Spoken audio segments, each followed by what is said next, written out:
dear beloved, Boss Mike, Cervera.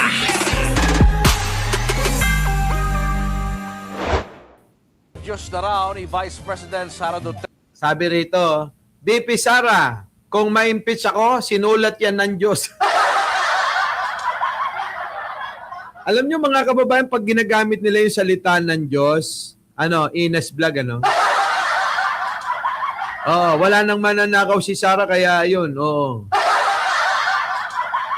Sobra kaya daming award, Pandesal Queen, Time Out Queen.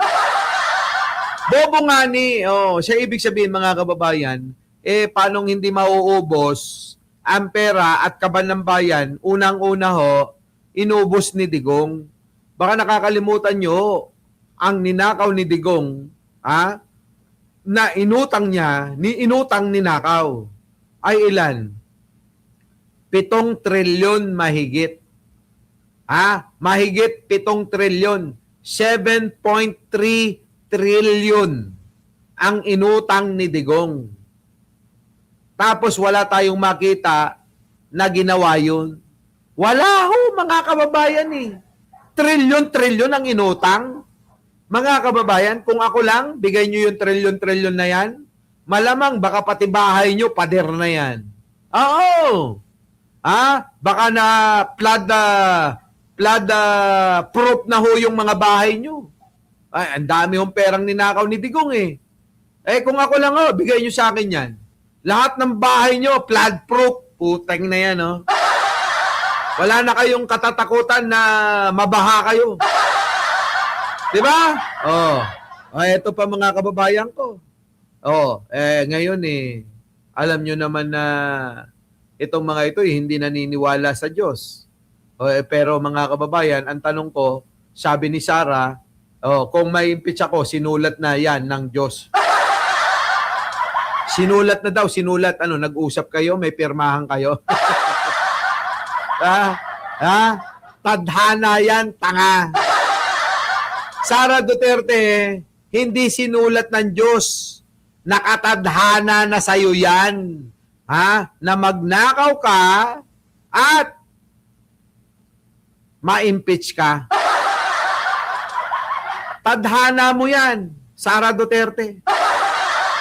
Pakinggan natin. Isinulat daw ng Diyos Ipinagpapasa Diyos na raw ni Vice President Sara Duterte ang paggulong ng impeachment proceedings laban sa kanya.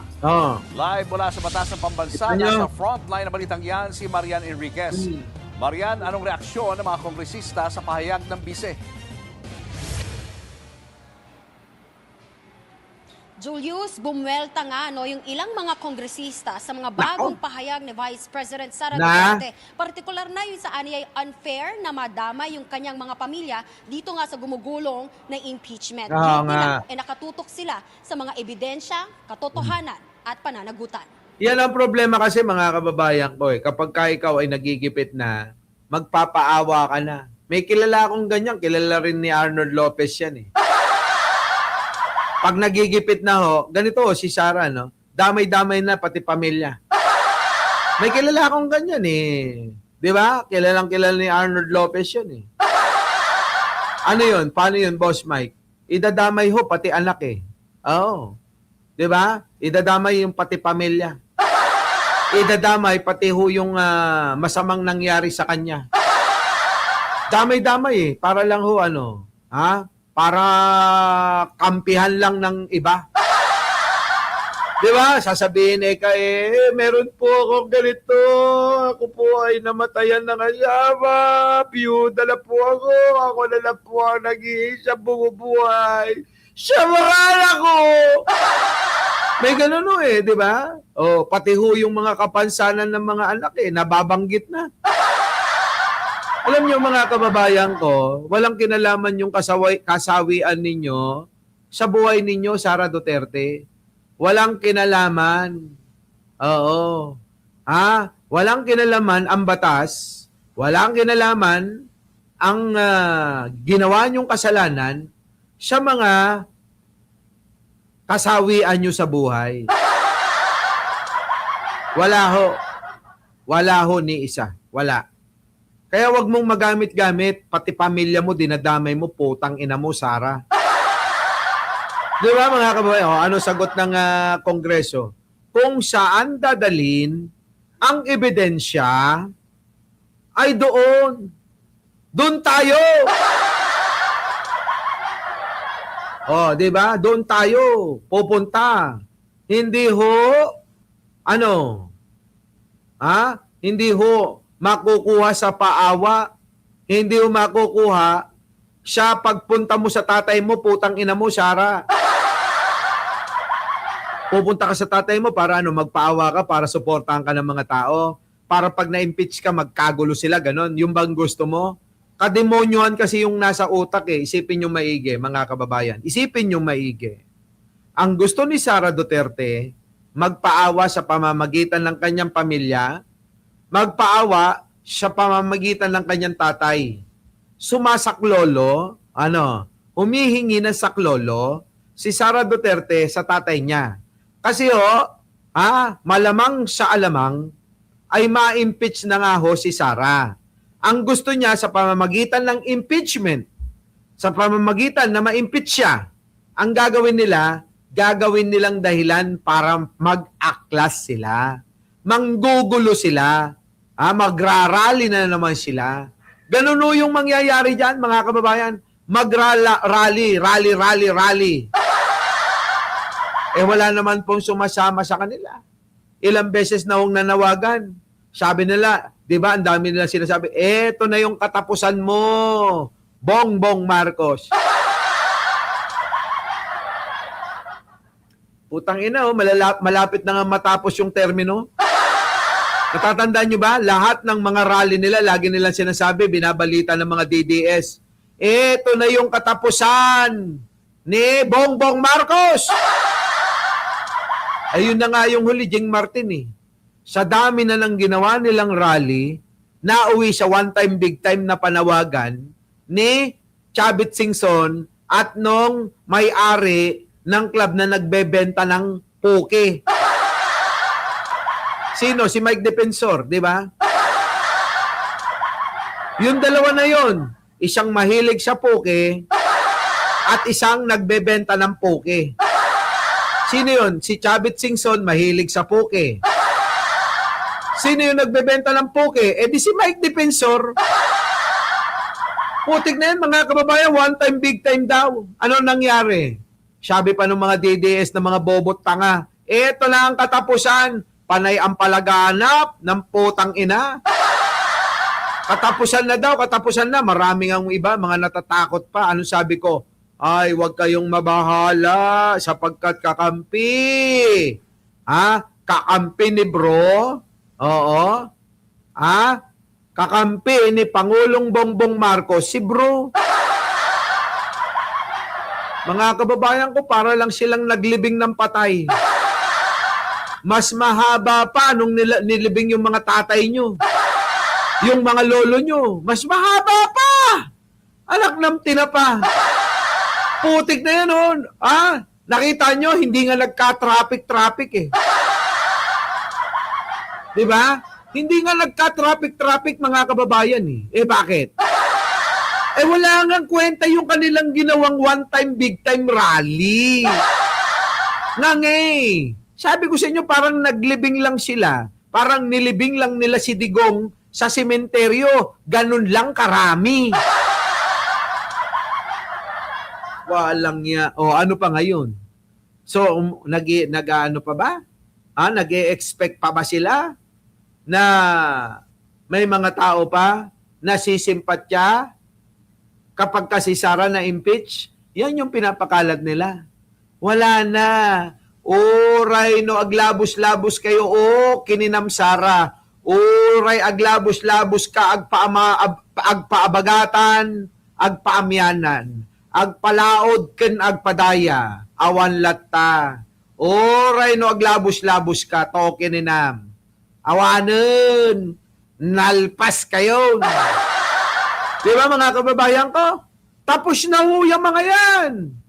Kahit pahuyaan, ay magtatakbo ng nakahubad mula sa monumento papuntang MOA. dadaan ng EDSA. Ulitin natin, Boss Mike. Kahit ho magtatakbo, kahit ho magtatatakbo, kahit ho tumatakbo na EBS, si Sara Duterte mula kay Andres Bonifacio sa Caloocan, Monumento, tatakbo, dadaan ng EDSA, papunta po sa dulo, sa MOA. Wala na, mga kababayan, wala nang sasama. Kaya yung mga sinasabi ng iba dyan tulad ni Buangson, tatanga-tanga yan. Sabi Eka, magagalit at mag-aaklas sa umbayan.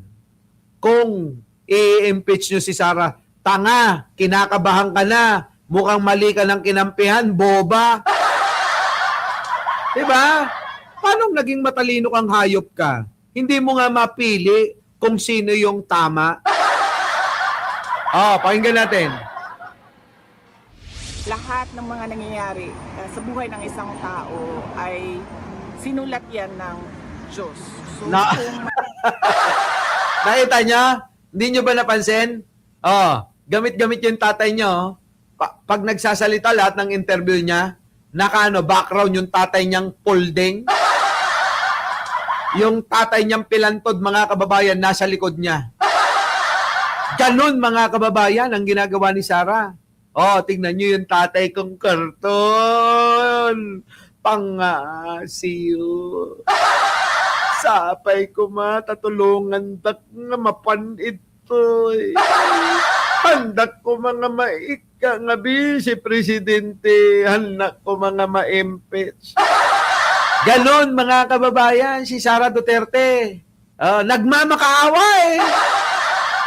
Diba? Ano sabi niya?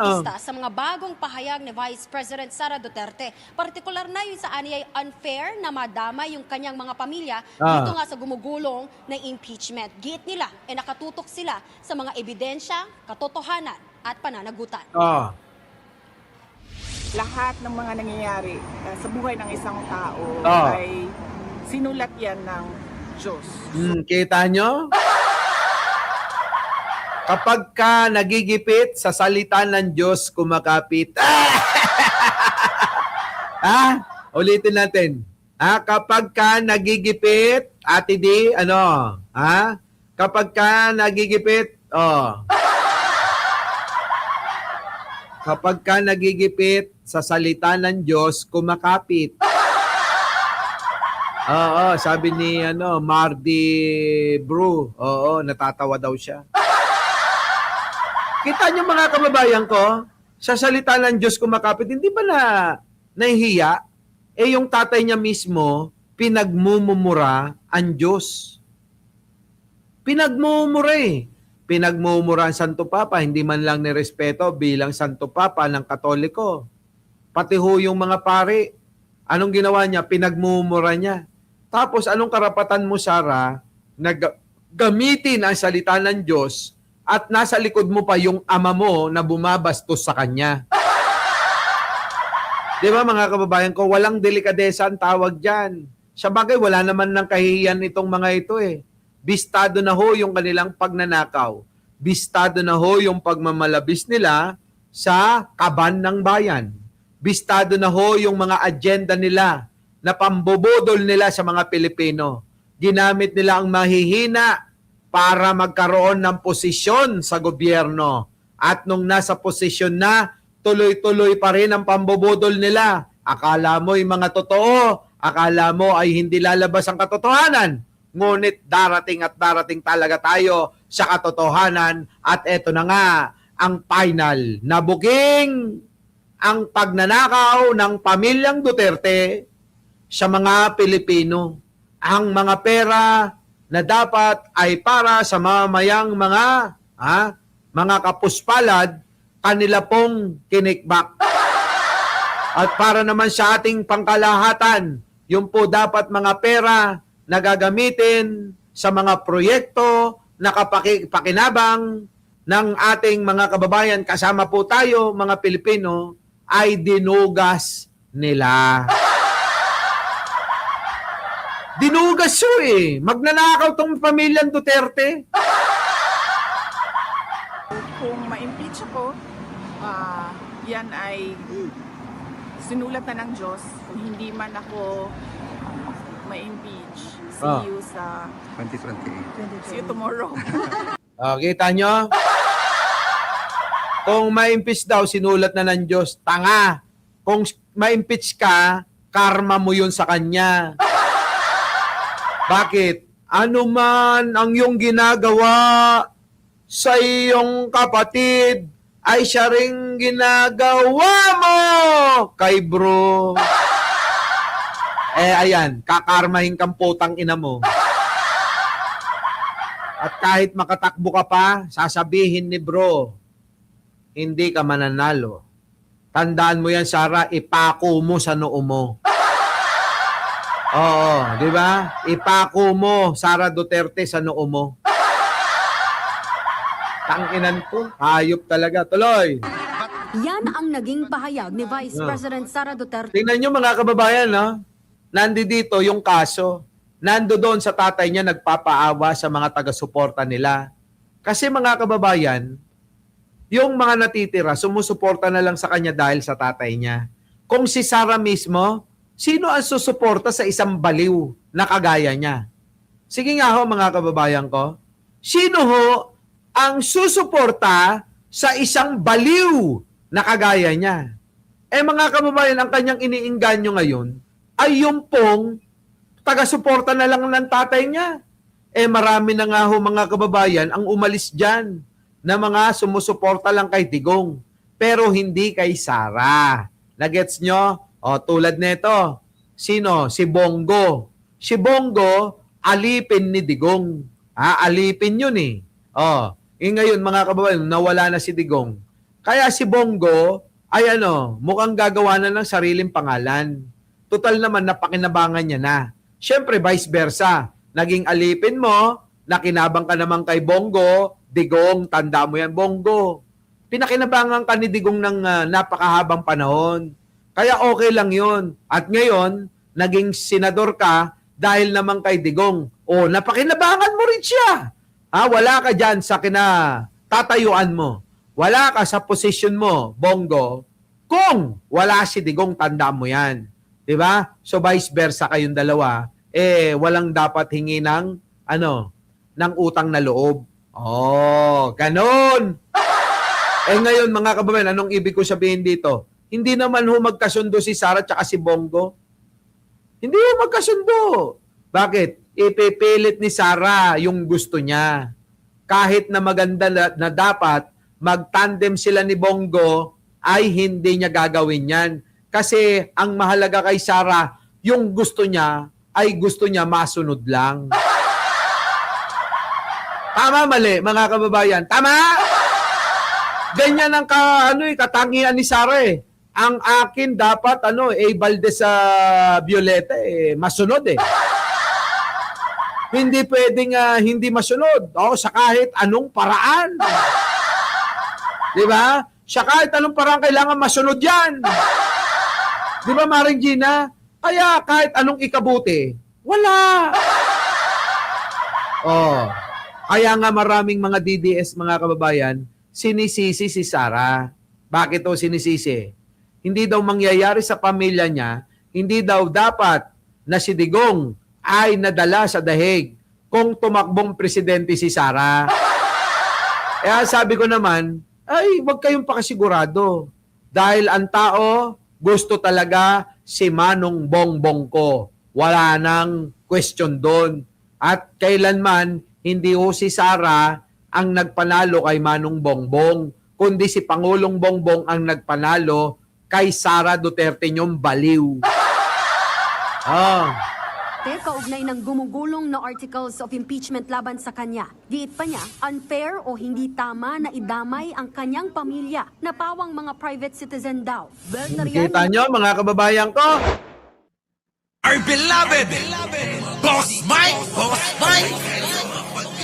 Cervera.